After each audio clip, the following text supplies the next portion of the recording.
சில சமயங்களில் நமக்கு தெய்வ வாக்கு போல் எங்கிருந்தோ நமக்கு நம்முடைய பிரச்சனைகளுக்கு தீர்வு கிடைக்கும். அப்படித்தான் ஒரு தடவை நான் ஆட்டோவில் வந்துட்டுருக்கிறப்ப அந்த ஆட்டோக்காரர் நிறைய பேசிக்கிட்டே வந்தார்.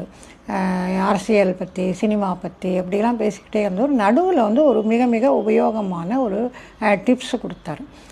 ஒரு அம்மா அவருக்கு சொன்னாங்களாம், நீ மாப்பிள்ளை சம்பா, கருப்பு கவனி, மூங்கில் அரிசி மூணையுமே ஈக்குவலாக எடுத்து நிறைய சீரகம் போட்டு ரவையாக உடைச்சி அதை கஞ்சியாக தினமும் சாப்பிடு, மோர் சேர்த்துக்கோ, அதில் சர்க்கரையெல்லாம் சேர்க்காத, அப்போ உனக்கு உன்னுடைய இந்த உடம்பு உபாதையெல்லாம் தீர்ந்து போயிடும் அப்படின்னு சொல்லிட்டு சொன்னாங்களாம்.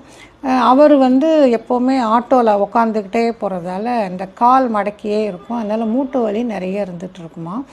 மத்தியானத்துக்கு மேலே தூங்கிட்டு அதுக்கப்புறம் ஆட்டோ ஓட்ட மாட்டாராம். இப்படியெல்லாம் இருந்துகிட்டு இருந்தவர் இதை தொடர்ந்து ஒரு 10 நாள் சாப்பிட ஆரம்பித்த உடனே அவருக்கு நல்ல ஒரு மாற்றம் உடம்புல தெரிஞ்சது. ரொம்ப சுறுசுறுப்பாயிட்டார். மூட்டு வலியெல்லாம் கூட காணா போயிடுச்சு அப்படின்னு சொல்லிட்டு அவர் சொன்னார். இது எனக்கு ரொம்ப உண்மையாகவே உபயோகமாக இருக்கும் என்று தோன்றியது. எனக்குமே ஒரு உடம்பு சரியில்லையோ இல்லை வயது காரணமோ எனக்குமே ஒரு எக்ஸாஷன், களைப்பு அப்படிங்கிறது அப்பப்போ இருந்துகிட்டு இருக்கும். நாமளும் இந்த முயற்சி பண்ணி பார்க்கலாமே அப்படின்னு சொல்லிட்டு நானுமே அதே போல் இந்த 3 அரிசிகளும் சீரகமும் சேர்த்து ரவையாக உடைச்சிட்டு முதல் நாள் இரவு ஊற வச்சு மறுநாள் கஞ்சியாக பண்ணிவிட்டு அதுக்கப்புறமா அதில் மோர் விட்டு சாப்பிட ஆரம்பித்தேன். நிஜமாகவே நல்ல பலன் கிடச்சிது.